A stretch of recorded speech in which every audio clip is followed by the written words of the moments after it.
All right, we can go ahead and get started. We'll still have a few people coming in. But I did have a couple of things I wanted to go over with you guys before we actually get into this. So we're finishing chapter 6 today. It's the last thing that'll be on your test 2, which is this weekend. I say this weekend. I'm going to and I'm going to announce this as well. What I'm planning on doing, because I know that spring break is next week, and that um, you guys will probably have plans to go other places and probably won't want to do a test on Saturday or Sunday during spring break. So what we're going to do is I'm going to make it do Friday night. So you'll have tonight, Thursday night, and Friday to take it. We'll finish the last bit of lecture today. Do a little bit of review. There's like a really big Unit 2 Kahoot that I think is in the review materials section on Blackboard, which I can show you how to get to here in a minute. Actually, no, I can't. Because GTC for me is down, which yay. That's kind of annoying. So like on my end, like I can't get to Blackboard. I can't get to my self-service, so I can't take attendance. So which is annoying because they're upgrading a bunch of our stuff. But I will still be able to email all of you guys and tell you things. But that's a part of the reason I'm telling you this now is because I just want to make sure that y'all know that I'm going to set it due Friday night. If you need more time, so if like you need to take it Saturday night or Sunday night, that's totally fine because it's when I said it was going to be due. And if you're comfortable with that, like just email me and we'll get that set up for you. But for the sake of y'all's spring breaks and mental health going into it, I want to just give you the chance to get it done early if you so choose. So we'll set it as like officially due technically on Sunday, but you have the option to do it early, and I'll open up tonight. So you'll be able to, I'll have it done after we get done with class today. Like I'll have the test loaded in and like honor lock ready to go. This one will be using honor lock. So you will need like photo ID, working webcam. I would advise you to test that out a little bit before, 40 minutes before the test is due, because there's always a couple of people that get to the moment of truth and things don't work and they email me in a panic, and we'll get that figured out if that happens. That's the biggest thing I can advise you to do, is not to freak out. But that is still we want to avoid that if we can.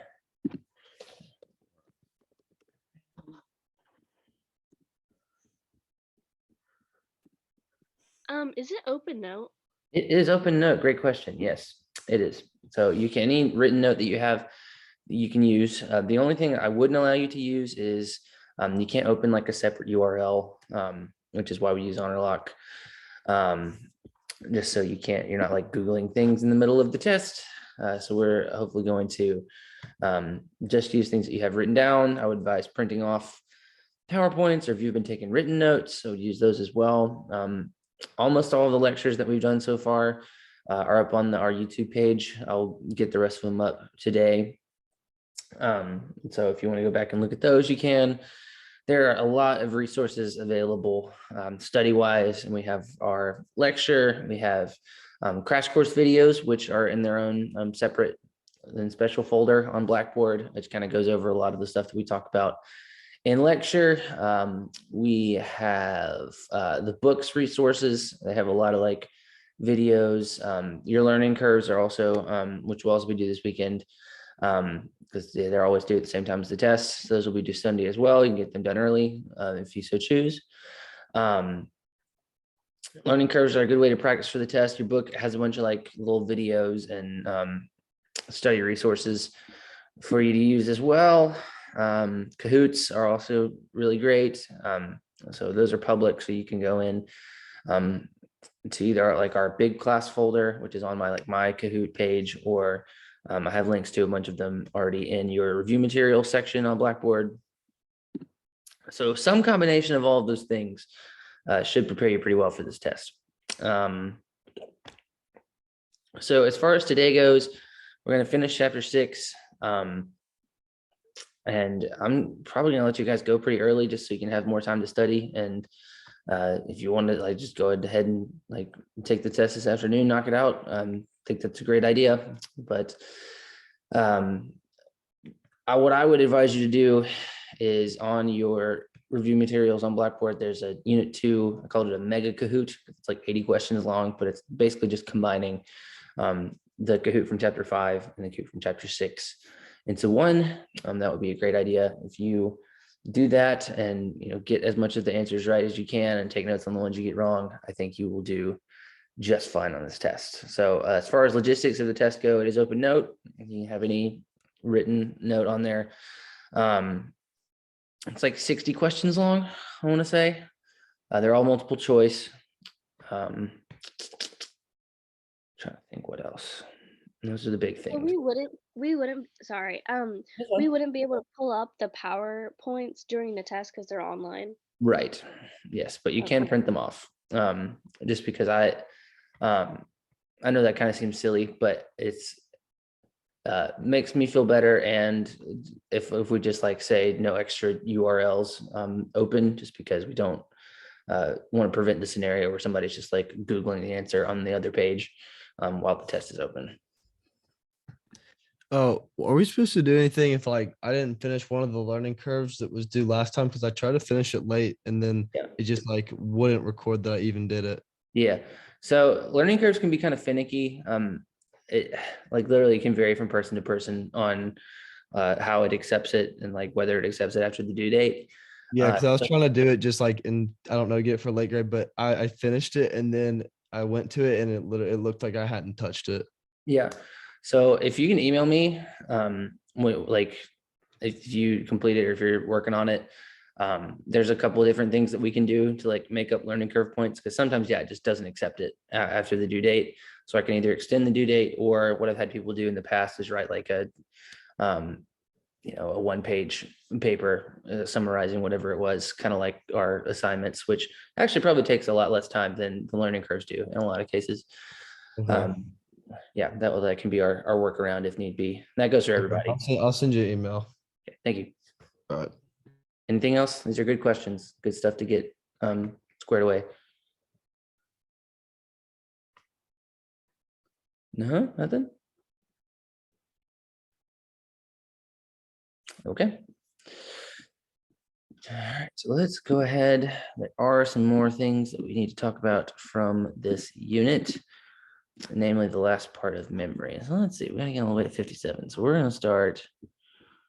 We'll start with retrieval. And we'll start with Justin Bieber. Okay, so we're gonna kind of speed run this a little bit, just so we can finish all of it before time ends. Okay, so if you are in a situation where you cannot remember something, and there's a few reasons why this would happen. So we've talked about the 3 stages of memory. You got your encoding, you got your storage, you got your retrieval. So if you have successfully encoded and stored something, and that bit of information is camping out in your implicit memory, so in the memory that you can't readily recall, you might use a process called priming, which is basically just giving yourself a hint. So the process is priming, and then the sort of technique that you would use is called a retrieval cue. So retrieval cue is that hint itself. So the example I use here is Justin Bieber, who, I don't know if you guys remember this, probably do. A song that he was on with Luis Fonsi and Daddy Yankee called Despacito, and he sang the chorus in Spanish, which is a language that Justin Bieber does not speak. So he had to use a retrieval cue, which for him was the word Dorito, to think, and then all of a sudden he remembered the memory itself. So he like had the chorus, ready to go, even though it was something that was in his implicit memory rather than his explicit memory.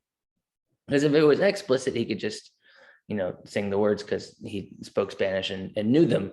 But in this case, it was something that was buried a little bit deeper, and he had to kind of call up. So another example here is if you were trying to remember like the capital of Alabama and you couldn't remember it, but I gave you the retrieval cue that it started with an M, then you might be able to remember that it's Montgomery, which it is.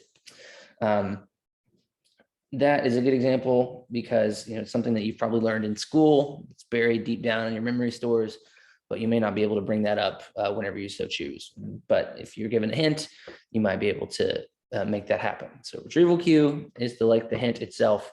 And then the process is called priming. So you have primed that memory using a retrieval cue. All right, so this is directly relevant for your test. Retrieval and forgetting. So if there's two main types of memory when we're talking about two main types of like bits of information.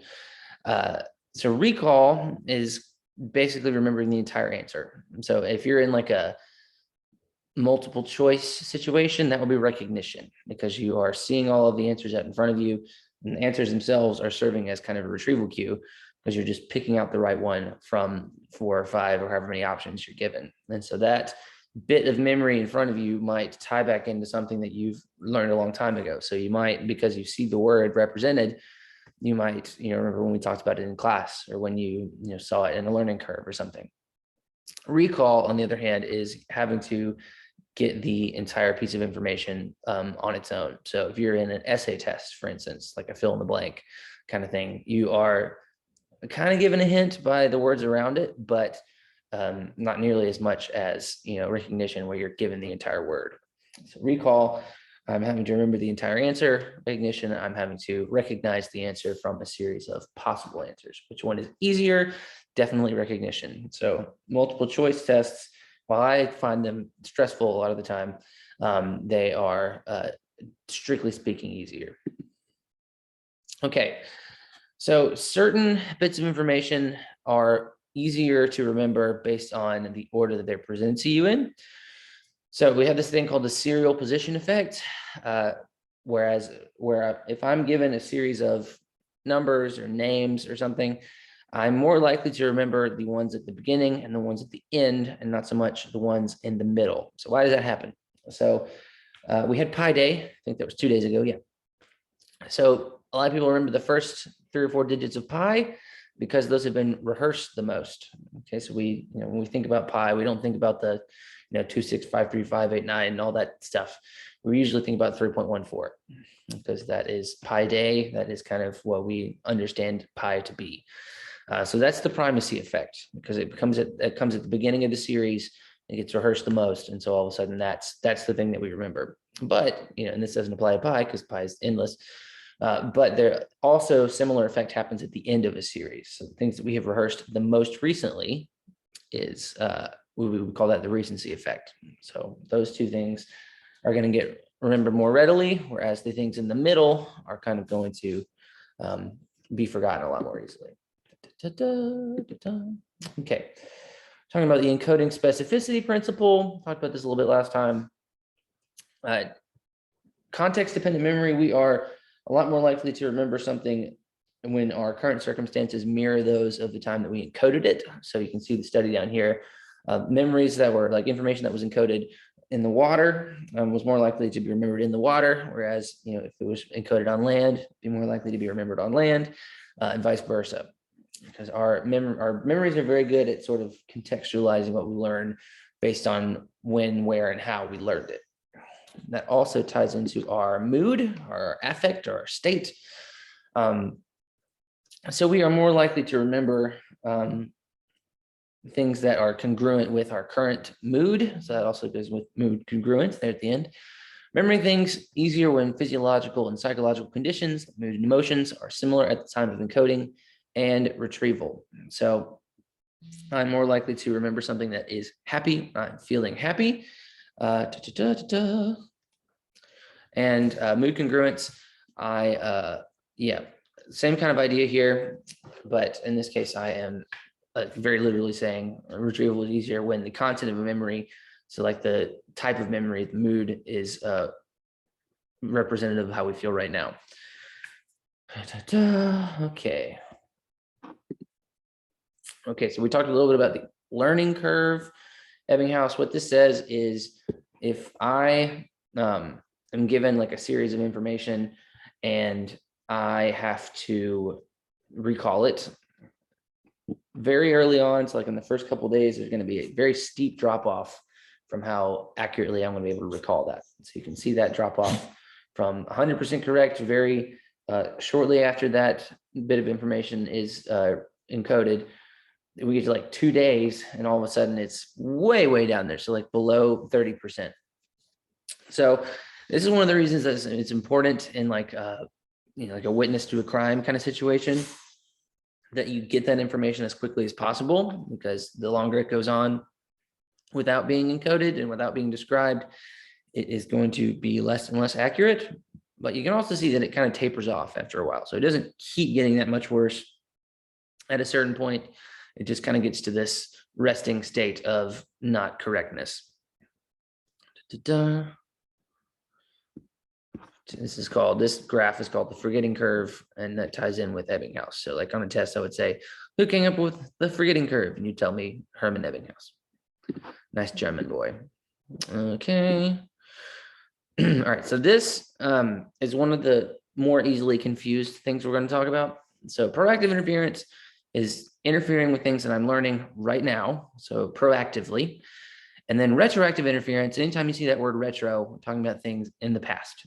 Okay, so retroactive interference is things I'm learning now, interfering with what I've learned before. So if you had another psychology class before, some of the information you learned in that class might be interfering with what's happening in this class. So that would be proactive interference. Whereas if something that we're learning in this class is sort of messing with your memory of things that you've learned a long time ago, that will be retroactive interference. So represented graphically, if I am trying to learn Italian and I already know Spanish, then my Spanish knowledge may impact negatively my ability to learn Italian, because those things just kind of blend together in my brain. Whereas that could also, the opposite could also be true, that I could be learning Italian and all of a sudden my Spanish gets worse because of the thing I'm doing right now. This is also a reason that I don't like to, if we were to have the test in a couple of days and we started on chapter 10 or 11, that would also potentially interfere multi-directionally with your ability to remember the chapter that would be on the test and the chapter that you were trying to learn. Okay, reconstruct this model of memory. This is important. Okay, so the memories are understood as creative blendings of fact and fiction. So the big takeaway here is that, especially if there has been like a historical event or just something that's happened to you, honestly, and it can be colored after the fact by bits of misinformation. Okay, we'll talk about the misinformation effect in a second. But the example they use here is, you can see at the bottom, these two pictures. So that is pictures from an actual debate between Donald Trump and Hillary Clinton pre-2016 election. The ones above them are the Saturday Night Live skit with Alec Baldwin and Kate McKinnon portraying that debate. So what happens in this reconstructionist model of memory is that the fictionalized version of this event tends to blend in with our memory of the actual event itself. Okay, so we reconstruct the memory based on new information that's presented to us. We edit our memories. So most of the time we think of our memories as being like pretty stable and accurate, but they are not most of the time, because we incorporate and sometimes have information incorporated from external sources, like family members telling us that certain things happen, that might edit the way that we remember them in a way that is incorrect. And so on a more macro scale, we call that the misinformation effect. So these two things tie together. So we have the reconstructionist model of memory, came up with a guy called Loftus, and then the misinformation effect. Misinformation effect is the idea that new and misleading information can distort one's memory of an incident. So you can see this picture here on the right. So what happened here was, initially, after somebody witnessed a crime, they reported exactly how they saw the person who, whatever they did. And they said, pretty accurately, you can see that they had a beard and they had, X length of hair, and it actually matched up with the guy that they ended up finding guilty. But after the fact, so this is a few days between picture 1 and picture 2 here, somebody told them that, they didn't have a beard. And so all of a sudden their memory was altered. So when they went back in to, talk to the police again, they said that the person that they saw didn't have a beard. And so they drew a completely different picture the second time that was actually incorrect, just because of something that they'd been told in between those two sessions with the police. So you can see eyewitness accounts of accidents, crimes, and other important events might be altered by factors that come into play after the event occurs. Okay, so this is why in like a criminal investigation, you're trying to get as much information as you can early on, and then you're also trying to limit the exposure of people to other influences that might mess with their recollection of what actually happened, because we are very susceptible to this. We are also susceptible to remembering things that never happened at all. And so this is called a rich false memory. So the idea here is that we, especially after the fact, can sort of be influenced into remembering things that never happened. And so you have this Lost in the Mall study, which is where the research subjects came in and they had a family member ask them about the time that they got lost in the mall when they were young. Now, in most cases, that never actually happened. But what they found in this study was that people were still able to remember the time they got lost in the mall, even if it was never actually a thing. So our memory is very susceptible to people leading us in certain directions, even if it's something, especially going back into childhood when our prefrontal cortex is not fully developed. We are very, very prone to being led in one direction or another when it comes to our memory.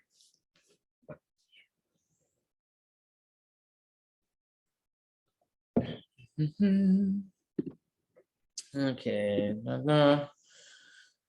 Memory and law. So we're talking about eyewitness confidence. And you can see how a lot of the stuff we've already talked about might impact our trust in eyewitness confidence, because memory is frail and fragile and can be very easily swayed one way or another. So we're talking about, confidence level is assessed at the time of initial identification. So if this is sort of a metric they use in eyewitness accounts of like, how confident are you about what you saw? Because that matters. That matters a lot. No, eyewitness is a child. This is also a big thing because children's memories are not always the best because their memory systems haven't fully developed yet. And they are also very, very susceptible to outside influences because they're young and impressionable. So one way we can kind of get around this is asking children to close their eyes increases the accuracy of the testimony. And then, so why would we do that? So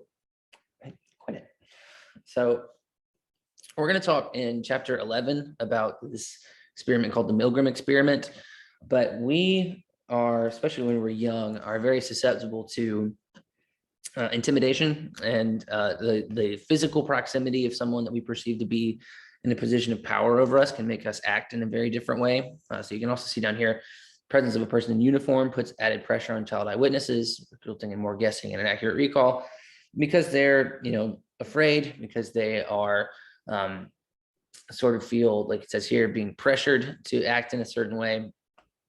And then you can also see that some interrogation techniques can lead to false recall and confession of crimes that were not committed. Okay, so pressure is a big thing. We're talking about memory, talked about those rich false memories, how we can come up with entire stories just based on being led in one direction or another. So all of this is quite fragile and difficult to understand. All right, so the last sort of section of things we're going to talk about is amnesia, which is a word that you've probably heard before. So amnesia basically just means memory loss. That's a big fancy word for memory loss. It can help us understand the biological basis of memory. So amnesia can have physical or psychological causes. So it can have behavioral causes. There's two main types anyway, a bunch of different things that can cause amnesia, but two sort of directional types. And then it can also vary by degree, like how bad it is. So let's go back to the psychological point for a second. If you have PTSD, that might affect your memory. That's a pretty common theme of sort of memory repression if you have some sort of trauma.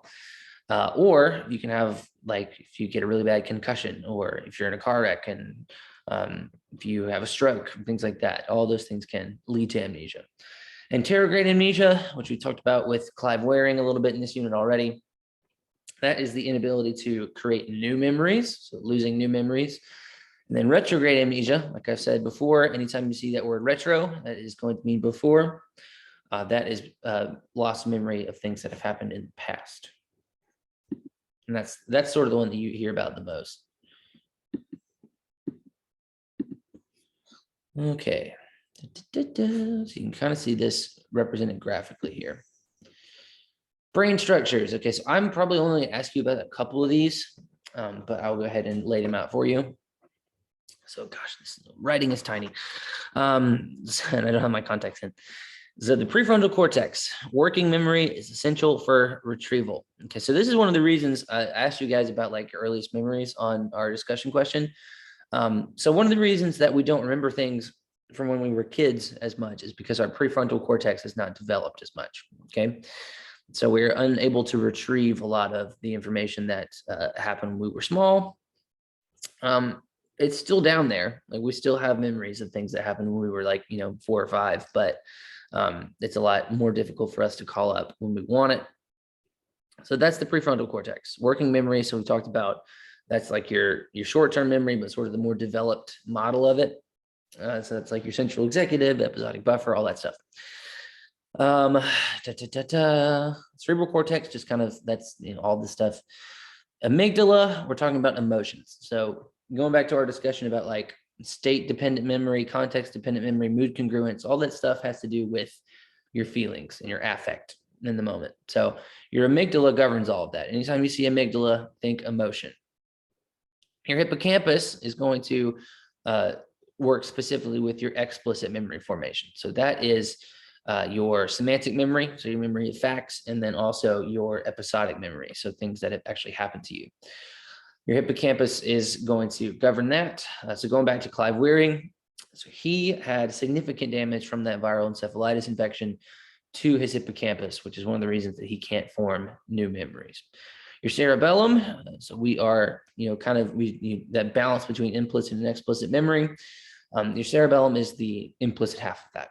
So in addition to helping govern balance and some other like more general homeostasis activity, your cerebellum is going to be in charge of implicit memory.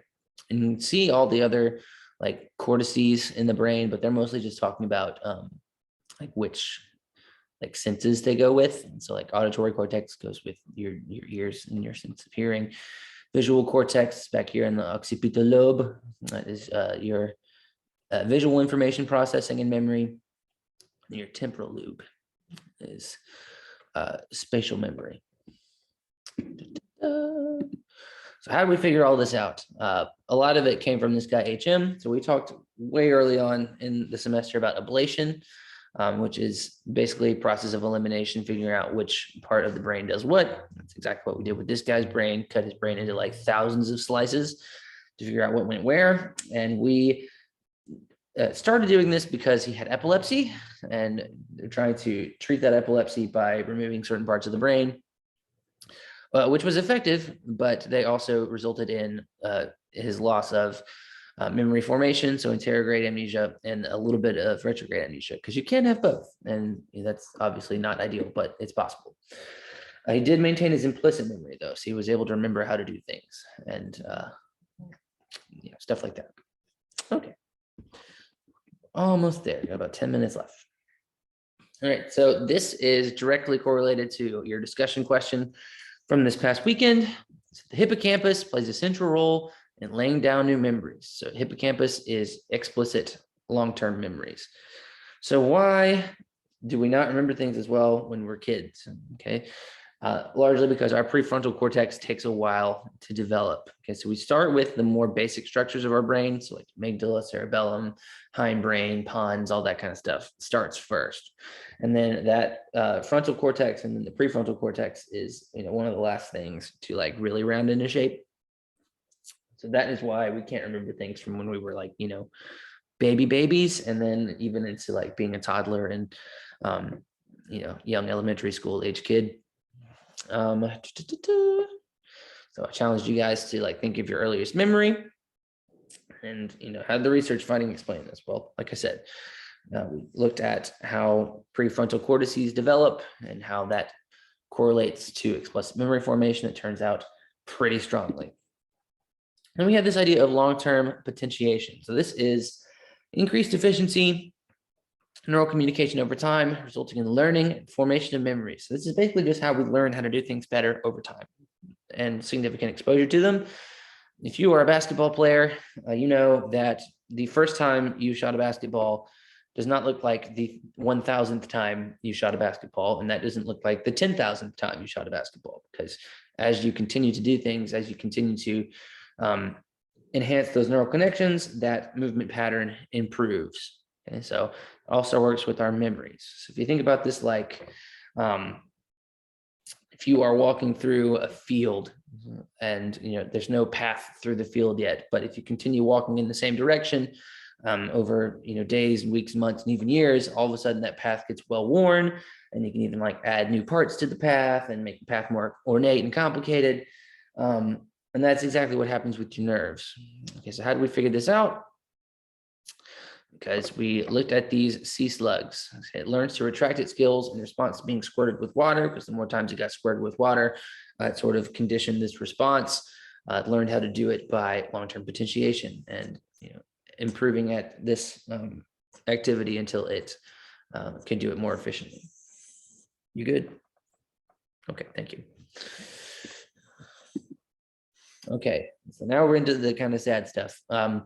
Alzheimer's disease, you've definitely heard of this. It was discovered and researched first by a guy called Alzheimer. Don't think he actually had Alzheimer's, but it is a brain illness, causes a lot of memory loss, cognitive decline, issues with language, issues with thought process.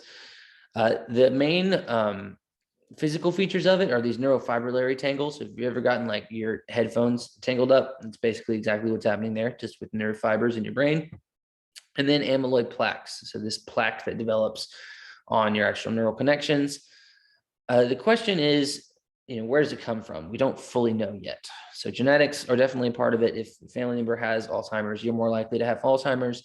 And there are certain lifestyle factors. So people that have poor dietary habits, poor exercise habits, are more likely to get it, or like have, not enough social activity, that kind of stuff. All of that is a risk factor for it, but we don't know to which extent that's weighted. And that kind of gets fleshed out here on this part. So you can see the ways to kind of avoid significant memory loss, good family life, good exercise habits, intellectual stimulation. So getting up and doing the Wordle every morning should help. And then social activities. So having a good social circle around you should also help avoid memory loss.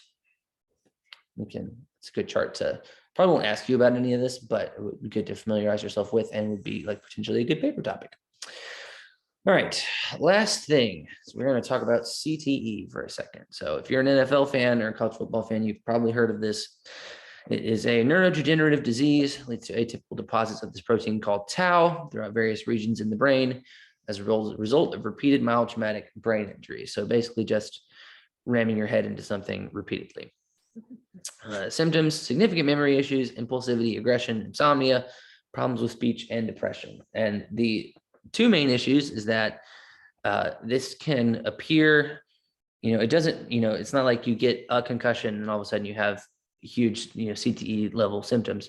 It can be months or even years after that repeated trauma that these symptoms can start popping up, and seemingly out of nowhere. It is connected to that initial trauma, and they can only be diagnosed. We can only see this tau protein proliferated post-mortem. So after people die, look at their brains and say, okay, well, that's a lot of tau protein, which presents a problem for if you're trying to diagnose someone and like treat them for this while they're still alive, which eventually we hope to get to. And hopefully there will be a way in the future to be able to diagnose CTE while people are still alive, and then hopefully be able to treat it. But there's a lot of research going into that right now. That's why we have like a targeting penalty in college football. In the NFL, I think it's just unnecessary roughness, but all this exists to help to stave off things like CTE. Implications for youth sports: we're going to be seeing a lot of changes in football in the next 25 to 30 years, if I had to guess.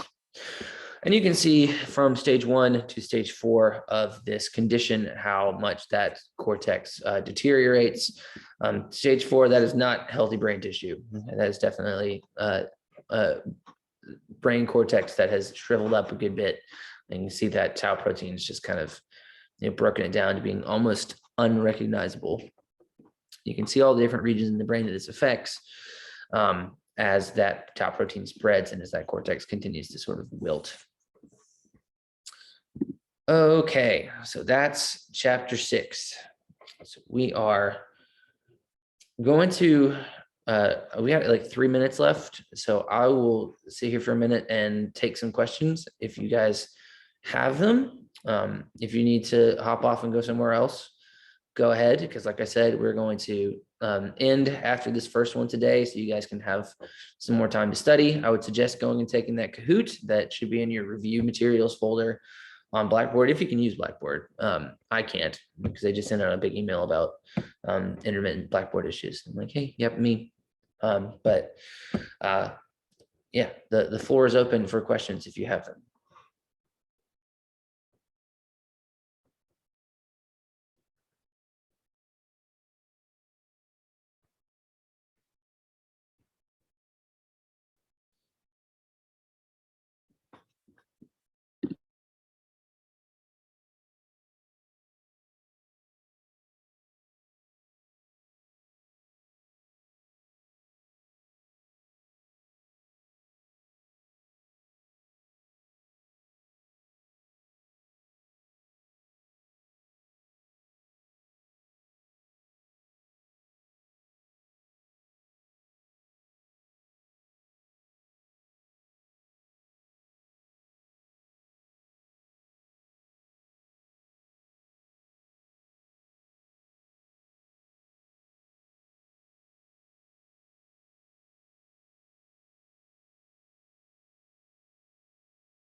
All right, guys, if nobody has any questions, I will go ahead and let you guys go. Again, that Kahoot is on, oh wait, hold on. It's the Kahoot chapter 5, parts 1 and 2, and then the chapter 6, parts 1 and 2, the same as the Mega Kahoot. Yes. And so if you do all 4 of those, you will have done the Mega Kahoot, because the Mega Kahoot is just all those things smashed together because I'm lazy.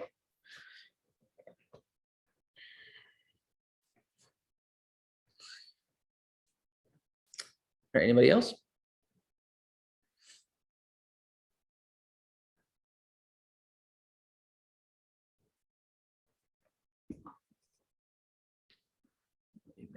Okay, cool. All right, guys, best of luck. Email me if you have any questions, and enjoy your spring break. We aren't going to meet next week.